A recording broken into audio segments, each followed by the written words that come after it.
नमस्कार। लोहिया महाविद्यालय चूरू के एमकॉम फाइनल एबीएसटी के सभी स्टूडेंट्स का स्वागत है।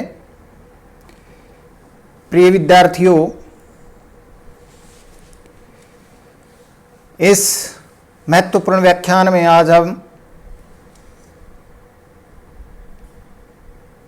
असाइनमेंट प्रॉब्लम्स के बारे में अध्ययन करेंगे। पिछले कुछ व्याख्यान में आपने ट्रांसपोर्टेशन प्रॉब्लम्स यानी परिवहन समस्याओं के बारे में विस्तार से देखा, उसकी हर एस्पेक्ट को अपने समझने की कोशिश की। आज के इस व्याख्यान में अपन असाइनमेंट प्रॉब्लम्स को देखेंगे, अधीनासन समस्याओं को। वास्तव में असाइनमेंट प्रॉब्लम किसे कहते हैं? अधीनासन समस्याएं ये एक तरीके से अपन कह सकते हैं कि काम के बंटवारे को प्रकट करती हैं। व्यवहार में अपन कई बार ये समस्याएं देखते हैं कि जब कई व्यक्ति होते हैं और उनको कई तरीके के काम दिए जाते हैं, तो जब काम करने वाले व्यक्ति कई होते हैं और जब काम कई तरीके के होते हैं तो वहाँ एक समस्या ये उत्पन्न होती है कि कौन सा काम किस व्यक्ति को हमें देना चाहिए जिससे कि श्रम लागत कम से कम आए या लाभ अधिकतम आए। ये एक महत्वपूर्ण ऑब्जेक्टिव होता है। तो इस ऑब्जेक्टिव को हासिल करने के लिए ये अधीनासन समस्याएं जो हैं उनसे संबंधित मॉडल हैं, उसका अध्ययन अपन करते हैं।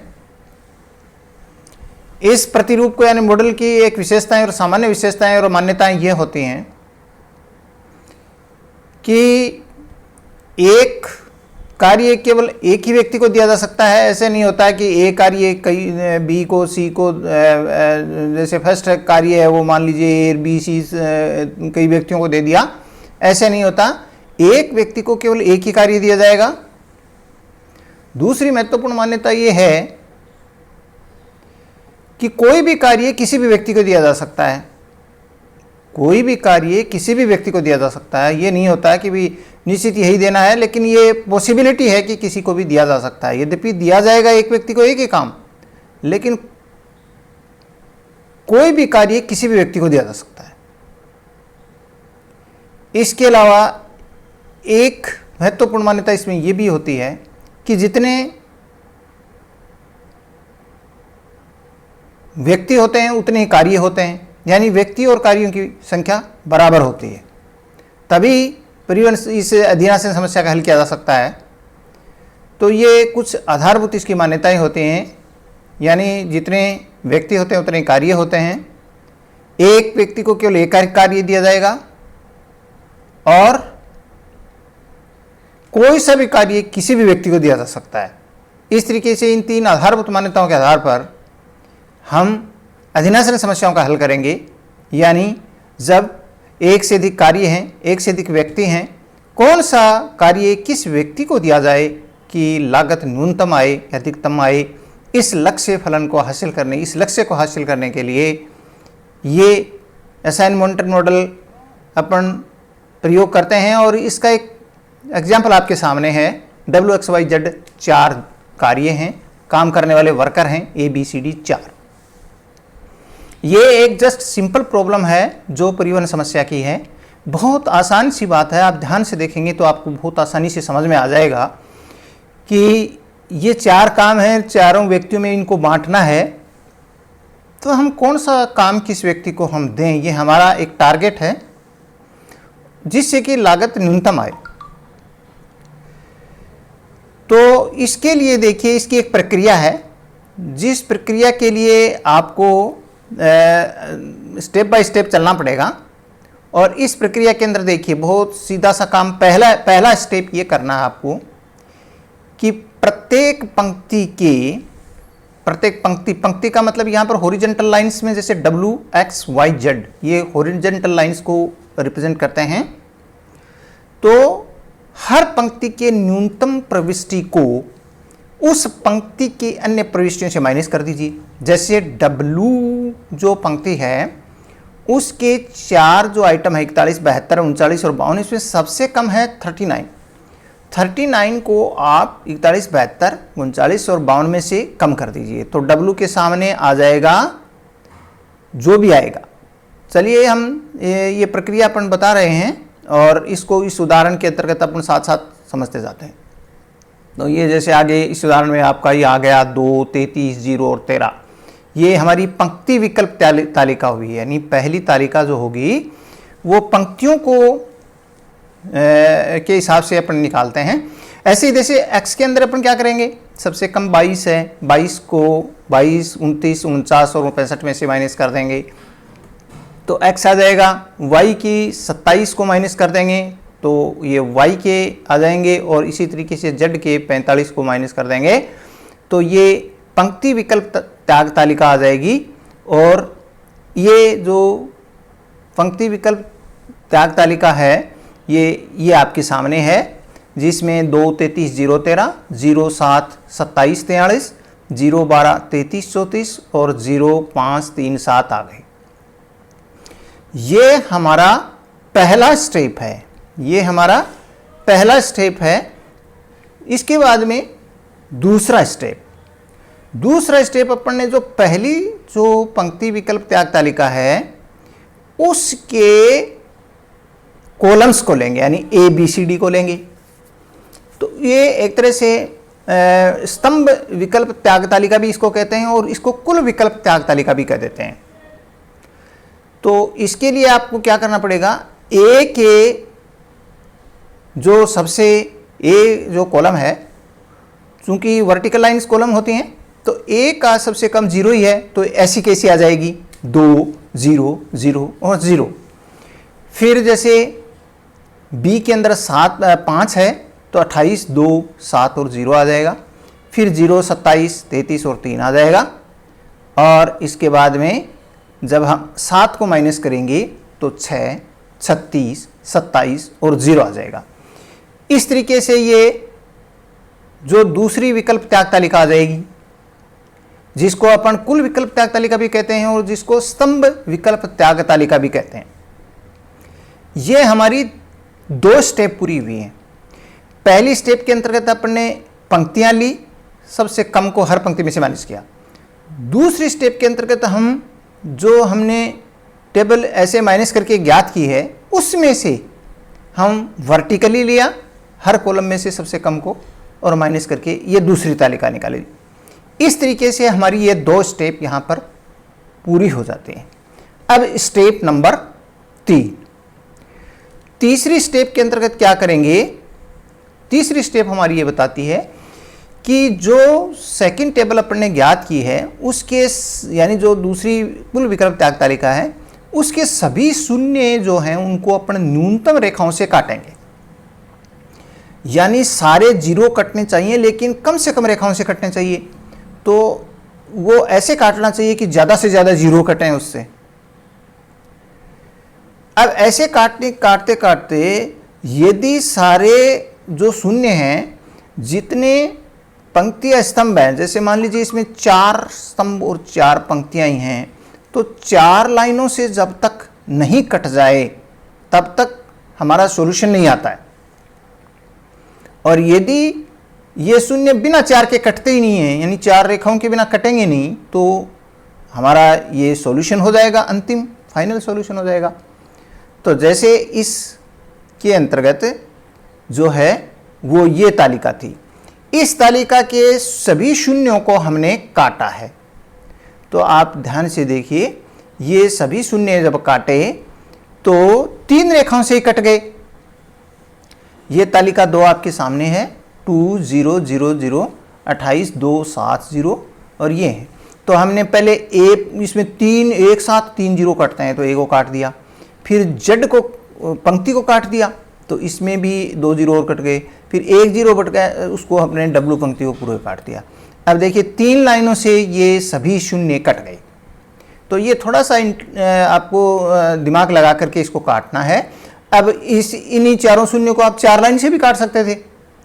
सीधे आपने 4 सीधे नीचे खींच देते, ए के 4 कर दिया, बी के खींच दिया, सी का, डी का, ऐसा डब्ल्यू एक्स वाई जेड को हॉरिजॉन्टल खींच दिया तो कह दिया कि 4 लाइन से कट गया, हमारा सॉल्यूशन आ गया। नहीं, ऐसा नहीं है। हम कोशिश ये करते हैं कि हम कम से कम रेखाओं से काटते हैं। तो देखो 3 से कट गए शून्य, तो हम 4 से क्यों काटेंगे? 4 से काटते तो गलत हो जाएगा। तो हम 3 रेखाओं से हमने सभी शून्यों को काट दिया। इसका मतलब ये हुआ कि ये तालिका 2 हमारा सॉल्यूशन नहीं है, क्योंकि यदि 4 से काटना जरूरी हो जाता तब तो हमारा सॉल्यूशन आ जाता, लेकिन ये 3 से ही कट गया। इसका मतलब इसमें सुधार की संभावना है। तो चलिए साहब, सुधार की संभावना है तो अब नेक्स्ट तालिका बनेगी, तालिका नंबर 3 बनेगी। अब अगला स्टेप हमारा क्या होगा? नेक्स्ट स्टेप जो आपको मेंशन किया गया है, अगला स्टेप, ये नेक्स्ट जो स्टेप है वो हमें ध्यान रखना है। अब हम क्या करेंगे कि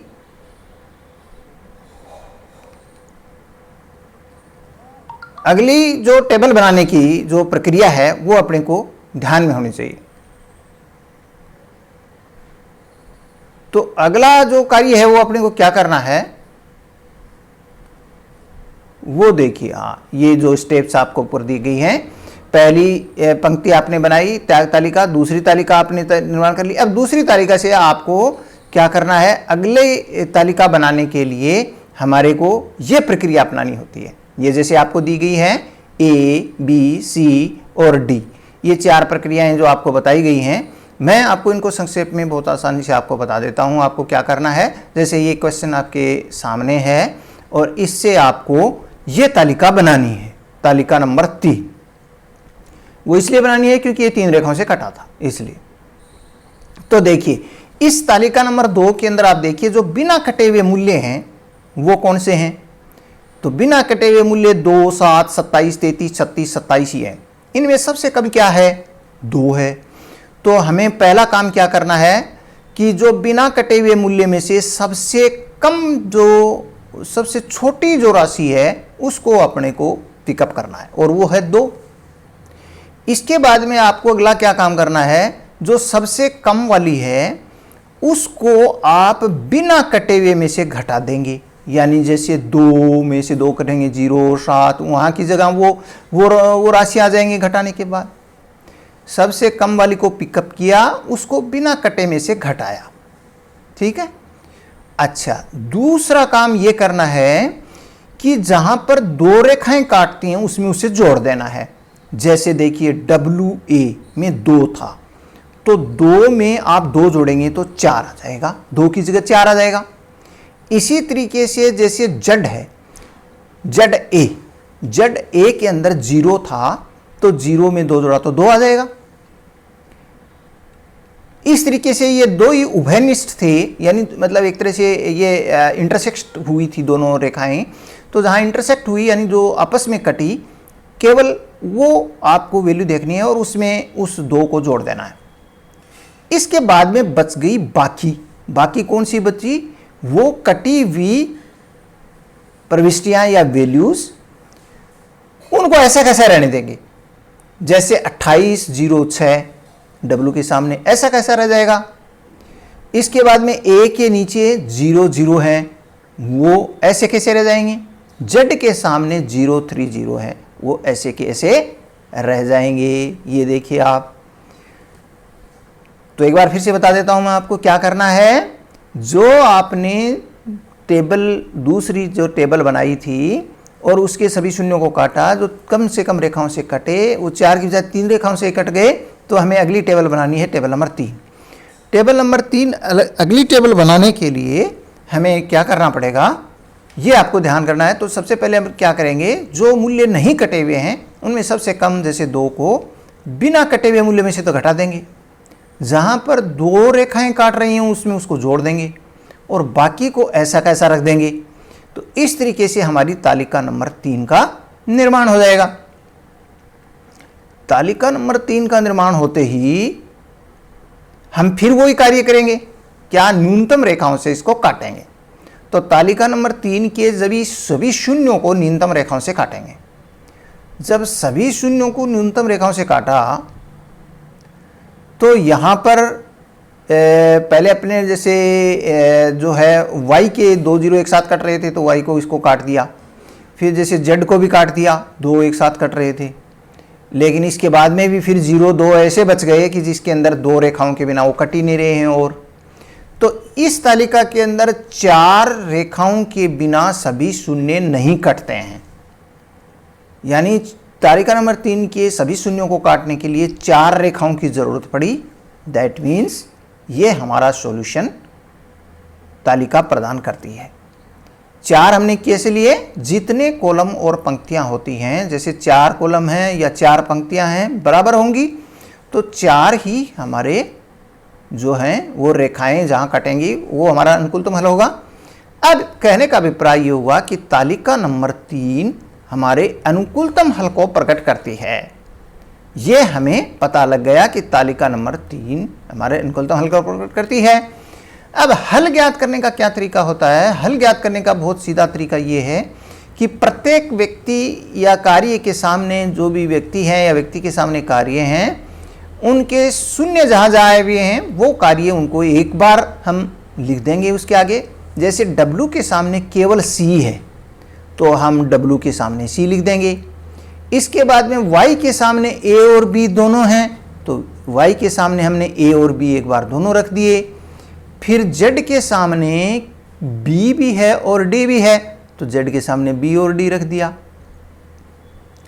और Y के सामने क्या था? Y के सामने केवल A था तो Y के सामने हमने A रख दिया। ये हमने टेबल को देख करके रख दिया कि प्रत्येक कार्य के सामने जो शून्य वाले हैं उस शून्य के जो व्यक्ति हैं उनको हमने रख दिया। जैसे W के सामने 0 C था, 0 आ रहा है वो C के लिए आ रहा है।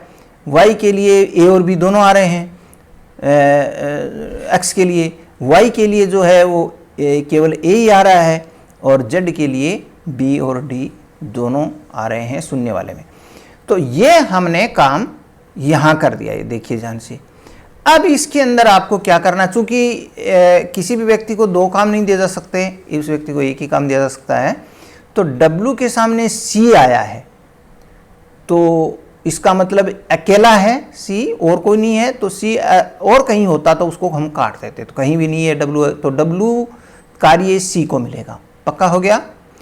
इसके बाद में X के सामने A और B दोनों दो व्यक्ति आ गए। X के लिए 2 व्यक्ति काबिल पाए गए। लेकिन अब आगे जब अपन देखते हैं कि Y काम केवल A को ही दिया जा सकता है, इसका मतलब X A को नहीं दिया जाएगा। तो जो अकेला है उसको दे दिया तो वो बाकी दूसरी जगह से कट जाएगा। तो जैसे Y को A मिल गया ना, तो अब X कार्य A को नहीं मिल सकता तो A को हमने काट दिया। तो X किसके लिए बच गया? केवल B कार्य B को दिया जाएगा। अब X के लिए जब B आ गया तो Z के लिए B कट जाएगा। तो ये थोड़ा आपको यहाँ सोचना है कि एक व्यक्ति के लिए जो हो गया फिक्स, उसको वो अगर दूसरी जगह भी आ रहा है तो उसको वहाँ से काट देंगे तो B वहाँ से कट जाएगा। इस तरीके से एक एक बच जाएंगे। W के लिए केवल C बच जाएगा, X के लिए केवल B बच जाएगा, Y के लिए A बच जाएगा और Z के लिए D बच जाएगा।